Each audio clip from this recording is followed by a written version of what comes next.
আসসালামু আলাইকুম। নতুন একটা ভিডিও নিয়ে আমি হাজির হয়েছি আপনাদের মাঝে ইরাস গার্ডেন ব্লগ থেকে। আশা করছি সবাই খুব ভালো আছেন। আলহামদুলিল্লাহ আমিও অনেক ভালো আছি। দেখতে পাচ্ছেন ঢেঁড়স ফুল। ঢেঁড়স ফুল কিন্তু খুবই সুন্দর একটা ফুল, তাই না? এটা সবজির ফুল হিসেবে অনেক সুন্দর একটা ফুল।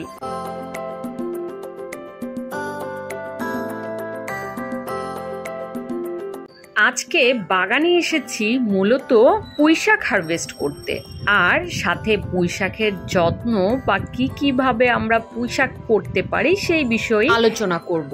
আশা করছি ভিডিওটা আপনাদের অনেক কাজে আসবে, তাই সাথে থাকুন।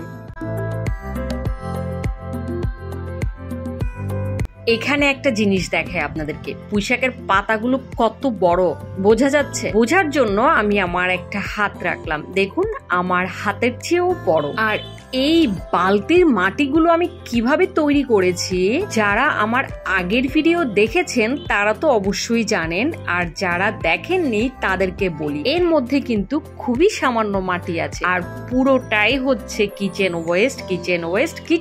এত পরিমাণ কিচেন ওয়েস্ট, আর তার ফলাফল কিন্তু দেখতেই পাচ্ছেন। মাশাআল্লাহ, পাতাগুলো এত বড় বড় হয়েছে, আর কি যে নরম, হাত দেওয়া মাত্রই ভেঙে যাচ্ছে। সামান্য মাটি, প্রচুর পরিমাণে কিচেন ওয়েস্ট আর ব্যবহার করা চা পাতা দিয়ে এত সুন্দর মাটি তৈরি হয়েছে, যার জন্য পাতাগুলো এত বড় বড় আর সুন্দর হয়েছে। এইরকম ভাবে মাটি তৈরি করলে পরবর্তীতে এই ধরনের যে কোনো শাকের জন্য কোনো প্রকার খাবার দেওয়ারই প্রয়োজন পড়ে না, কারণ মাটিতে এত পরিমাণ খাবার থাকে, যে কোনো পাতা জাতীয় গাছ মানে যে কোনো শাক অনায়াসে হয়। পুঁইশাক তো খুবই ভালো হয়। পুঁইশাক কিন্তু দুই ভাবে করা যায়, একটা হচ্ছে আপনি বীজ থেকে করতে পারেন, আরেকটা হচ্ছে মোটা মোটা পুঁইশাকের ডাল যেগুলো একটু শক্ত হয়ে গিয়েছে, এমন ডাল কাটিং করে সরাসরি মাটিতে লাগিয়ে দিলে কিছুদিন পরেই সেখান থেকে নতুন পাতা ছাড়ে। এভাবেও কিন্তু পুঁইশাক গাছ খুবই ভালো হয়।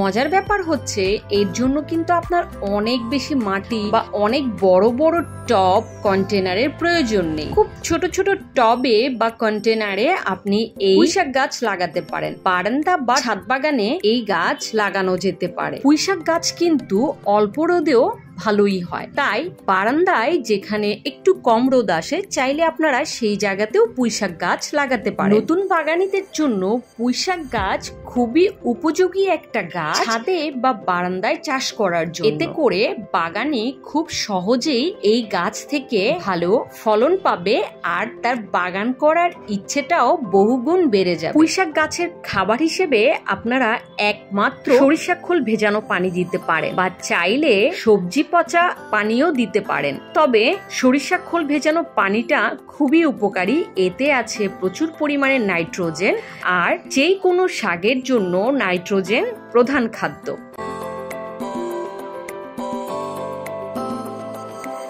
পুঁইশাক গাছে নাইট্রোজেন সমৃদ্ধ খাবার দিলে গাছ দ্রুত বড় হবে, প্রচুর ডালপালা হবে, সাথে গাছ সবুজ আর বড় বড় পাতা হবে। পুঁইশাক গাছে কখনোই রাসায়নিক কোনো সার ব্যবহার করবেন না, এতে করে শাকের টেস্ট কিন্তু অনেকটাই নষ্ট হয়ে যায়। বাজার থেকে কেনা পুঁইশাক দেখবেন পাতাগুলো বেশ বড় বড়, ডালগুলো মোটা মোটা, আর এই শাক কিন্তু সহজে সেদ্ধ হয় না। কিন্তু ছাদ বাগানের শাক যারা একবার খেয়েছেন তারা তো খুব ভালো করে জানেন এর টেস্ট কেমন, আর এটা চুলায় দেওয়ার সাথে সাথেই কিন্তু গলে যায়। ছাদে আমরা অল্প মাটিতে ফেলে দেওয়া 5 লিটারের তেলের বোতলগুলো কেটে তার মধ্যে আমরা 2-1টা পুঁইশাকের বীজ ফেলে রাখতে পারি, আর তাতেই কিন্তু সেখান থেকে খুব সুন্দর পুঁইশাক হয়ে যাবে, যা খেতে পারবেন আপনি সারা বছর জুড়ে। পুঁইশাকের বীজ খুব অল্প দামে যারা গাছ বিক্রি করে তাদের থেকে আমরা কিনতে পারি। যদি তা সম্ভব না হয়, বাজার থেকে কেনা পুঁই শাকের গোড়ার দিকের ডাল আমরা যদি কাটিং করে লাগিয়ে দেই, তার থেকেই কিন্তু খুব সুন্দর গাছ হয়ে যাবে। এক এক করে অনেকগুলো পুঁই শাক কেটে ফেললাম। দেখুন ঝুড়ি কিন্তু প্রায় ভরে গিয়েছে, কিন্তু তাতেও হবে না। আমার বাসায় যেদিন শাক রান্না করা হয় সেই দিন তো সবাই শুধু শাক দিয়ে ভাত, অন্য কিছু ভুলেই যায়। তাও আবার ছাদ বাগানের শাক বলে কথা।